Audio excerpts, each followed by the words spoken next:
Hello, and thank you for tuning into the Stuff I Heard podcast. I'm your host, Joshua Peak, and I've got a few things I want to talk about this week. First of all, it was a week to catch up on some things that I've not been able to watch, things like Rick and Morty.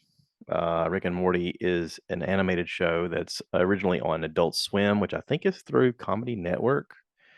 Don't back me up on that. Don't fact check me on this. I could be completely wrong. But anyway, um, the show I kept getting people calling me saying, "You got to watch the show. You got to watch the show. You got to watch the show." And I was hesitant, like most people, whenever they are told they should watch something, quote unquote, because it's really messed up and we think you'd like it. So, I guess life has given me an interesting perspective and sense of humor. And so, usually, things that are off the wall strange, um, people know that are friends of mine that, hey, this is for you. So if you're like me, hey, this is for you. Season 7 just got released onto HBO Max, and my plan was to watch an episode in the mornings while my wife was getting ready for work. Typically, I get up before her, and I got some time to spend. And I'm like, hey, let's just see what's out there. So Rick and Morty season 7 um,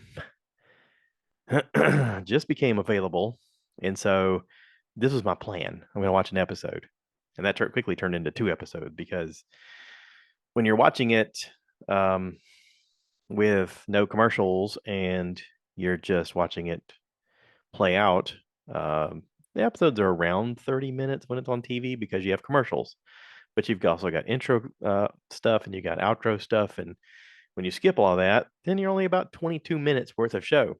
So you can watch two, maybe three per morning, just depending upon how early you get up and how much time you got to waste. Well, in my opinion, for me personally. So season 7 was interesting. The story behind the show was that one of the original creators was removed from the show due to personal reasons. There was some allegations of some um, awful things that he had done, and while the charges of quote unquote felony domestic abuse were subsequently dropped due to a lack of evidence, he was still removed from the show prior to season 7. They made a decision as a group to remove him from the show.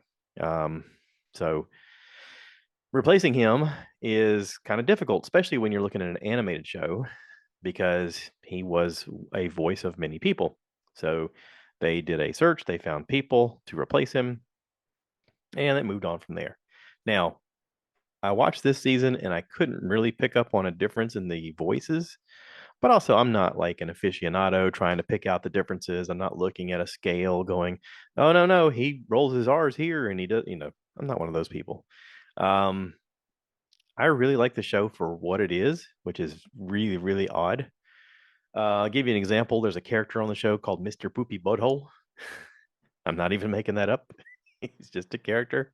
He has a high pitched voice.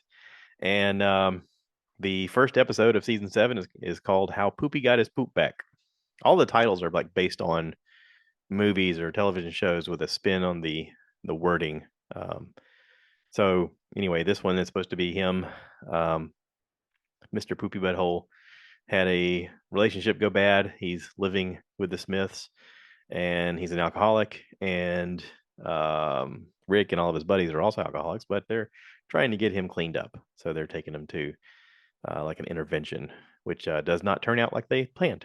And yeah, um, it was kind of a throwaway episode, in my opinion, just something to get the season started.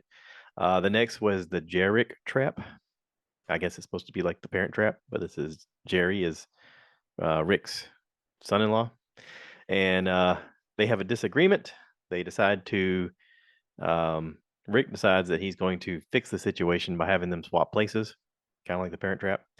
But in the process, he makes an error, and it gets silly from that point on. And then there's see episode 3, Air Force Wong. Um, they're called by the president because the entire state of Virginia believes to have it's believed that they have started a cult. And under further investigation, they realize that The entire state of Virginia has been controlled by an alien. Um, and it turns out it's an ex-girlfriend of Rick's. It's silly. It's very silly. Okay. Uh, the next one though, episode 4 is called "That's a Morty" because Morty's the kid and his grandson. They're eating this spaghetti dinner, and somewhere in the conversation it comes up, man, this is the best spaghetti I've ever had, blah blah blah. He goes, I'll go get some more. And Morty follows him to find out, what the secret recipe is, what he's doing. And it turns out that there's an alien race of people who, when they commit suicide, their insides turn into a delicious spaghetti. So they were eating people. And there's like a suicide awareness warning in the beginning and afterwards. But the episode got really, really, really dark because they go to the planet. They at the planet then discover that when people commit suicide that their insides turn to spaghetti because they didn't know that. And then they start exporting everybody as suicide victims for their delicious spaghetti. It becomes a commodity and they start running out of people. The entire planet starts to unravel, and it just gets worse from there.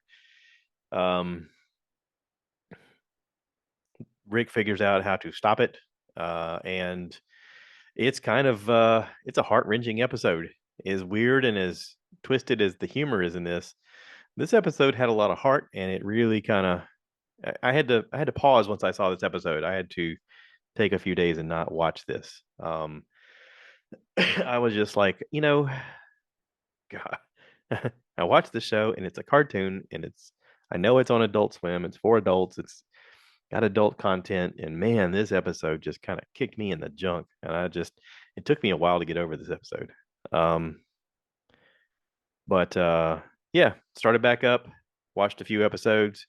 Each one is clever, but the one that really like pulled me out of everything was Rick figuring out how to get to Valhalla, and then the process somehow pisses off the Pope and somehow gets Bigfoot involved. And now the Bigfoot is taken up by the Pope and trained to be an assassin. And it's so silly. It's so silly that I was like, okay, I'm back. I'm like, all of the previous worry that I had from the other episode and the ways it had me kind of sad. This pulled me right out of it because it was so over the top silly. So anyway, hats off to the guys at Rick and Morty, all of the cast, all of the voice actors. There's a lot of celebrities that voice act in this as well. Ice-T, Hugh Jackman, Maria Bamford, lots of people. Susan Sarandon plays a therapist because they need a therapist. Yeah, and it's awesome. It's awesome. That's all I got to say. It's awesome. All right. So a friend of mine I grew up with recommended that I watch this on Facebook. It's called Boy Swallows Universe. It's an Australian show, and I did some reading about this. Apparently, it's based on a book. Um, this guy wrote a book about his childhood in the 80s, growing up in Brisbane, Australia. He said he felt bad that he wanted to write, and everything that he watched on television or in the movies, none of that seemed to depict what his life was really like. And he said, I grew up in a very rough neighborhood, in a very poor neighborhood. And I just felt like none of life that I'm watching on television looks like my life. So he wrote this book. And from the book, they adapted this movie or this TV show. It's a miniseries. Um, right away, I recognized that one of the main actors was Travis Fimmel. I'm a big Travis Fimmel fan. He was Ragnar on the Viking show. But really, the stars of the show are the kids. Right off the bat, you're introduced to Felix Cameron playing Eli Bell, and his brother Lee Haley playing Gus Bell. Gus and Eli have a very interesting bond between the two of them. As child actors, man, they really were awesome. I mean, just amazing. The first opening scenes, you're introduced to Eli Bell taking driving lessons from a guy named Slim Holiday. And Slim was known as um, a notorious gangster who was locked up for 25 years. And when he got out, somehow him and Eli became buddies. And uh, it starts off with basically Slim teaching Eli how to drive, and Eli's like maybe, I don't know, 13, 14 in the show. He's pretty young, too young to be driving. But also like Slim Halliday just seems unfazed. He's just like, all right, let's go. And he's Travis Fimmel, you quickly realize is his stepdad, and his mom, Frances, she is a recovering heroin addict. You find out pretty quickly that his stepdad is a heroin dealer, and so he's constantly worried about his mom. He's constantly trying to figure out how to be friends with his stepdad, but he's also like still kind of at him about why are you still dealing drugs when our mom's a heroin addict, and it. His brother has a condition where he's mute in the beginning. He's writing things in the air with his finger, and the brothers understand each other very well. Um, they also have a shared trauma bond from when they were young that you learn about later, which somehow allows them to share dreams. And also, the older brother, Gus, can dream about future events. And at times, so can Eli. Things that are going to happen, images pop into their heads about things that are going to happen. So there's a little bit of premonition in this as well. But overall, the story is amazing. Okay. Reading the little blurb here on Google, it says in a room below his house in 1980s Brisbane, Australia, Eli Bell answers a red telephone and begins a journey that will break his heart before ending it. Yeah. And also, the phone's not connected to anything, which you learn. Spoiler alert. Um, I love this show. I loved it. It was beautiful. It's I don't know. Growing up, my life also did not resemble anything that I watched on television or in movies. And there were a lot of things that I saw with sometimes dangerous people involved around us, where my brother and my sister and I became bonded in a way that I don't think a lot of siblings are. Um, but I think that out of that, we all became stronger for it. Certainly, um, my sister and I have. Um, I spoke to my sister for a long time Friday night. Her husband, fella, ex-husband, I don't know what you qualify him as. They were married, then they weren't, and I don't know if they got remarried or whatever. He died last week. And so it's been a week, and she's having a hard time. And you know, all of the things you want to say that you can't say, that you need to say. Sometimes you just have to let them be, let them speak, listen. Listening is sometimes the most important thing. Sometimes you're not there to help. Sometimes you're there, just there to be and to understand and to love. And so, yeah, Boy Swallows Universe. Crazy name. Um, but I really, really, really like the show. So thank you, Eddie Bacon. That was an awesome recommendation. Appreciate it. All right. Um, Comedy special on Netflix. Jacqueline Novak. The title of her special is Get on Your Knees. And basically, she looks like she's just your average person. She doesn't get dressed up. She's wearing like, jeans and a gray shirt, gray t-shirt. And her show is very energized. The camera guys and the guys operating the spotlights were having a hard time keeping up with her because it was almost very performative of her running around the place and um, doing her comedy show. Um, it is basically an hour and a half of her talking about blowjobs and giving blowjobs and learning about blowjobs and all of the things that a lot of women say and talk about and think about and don't say, and and she figures out a way to do it with poetry, and tying it into um, all of the manic thoughts that people have while they're trying to figure out their own lives and their own bodies and the bodies of their couples and where their place is in it and what they're supposed to do, and how manic it can all seem at times because you're trying to learn what you are, what you like, what you're supposed to do, what you're not supposed to do, where to draw the line, what all of it. Like life is messy. Life is dirty, life is messy, life is beautiful and dangerous. And all of it combines together. Um, you know, with every topic that I talk about on this podcast, I realize that it's all of it is an amalgamation of what life is. I mean, our own bodies are at times a mess. We are a mess. Our minds are a mess. We're scattered. We're trying. We're at times exhausted and sore and in a place where we can't discuss everything that goes on with us. But, again, the one thing I had take away from all of this, and I mentioned this to a guy I work with, we were discussing it, and I said, the main tie-in that all of this has for me, this is my boiling it all down to one thing, and that's hope. Hope. Hope that it'll get better. Hope that there's a better way. Hope that things will work out. Hope.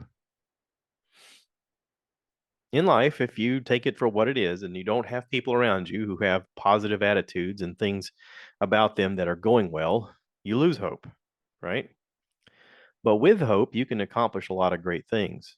With hope, you can have a plan. With hope, you can have friends. With hope, things will get better. You got to have hope. So, through all of that, take with it what you will as you're out venturing into your life and trying to do the things that you want to do. And maybe sometimes things don't work out.